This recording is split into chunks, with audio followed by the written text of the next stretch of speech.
కులంలో ఉన్న బాధితుల తరపున పోరాడండి. కానీ అన్ని కులాలను కలుపుకొని మీరు పాలక వర్గంగా ఎదగండి. పాలక వర్గంగా ఎదిగిన రోజే మనకు గౌరవం. మనం పాలకులుగా గ్రామాలను శాసించిన రోజే మనకు గౌరవం.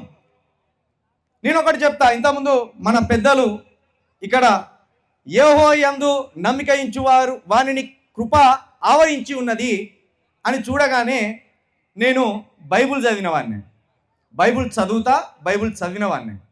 పెద్ద ఆయన ఇక్కడ చెప్పిండు, ఇజ్రాయేలులు ఇప్పుడు ఇజ్రాయేల్ అంటారు, గతంలో కానాను దేశం అన్నాం.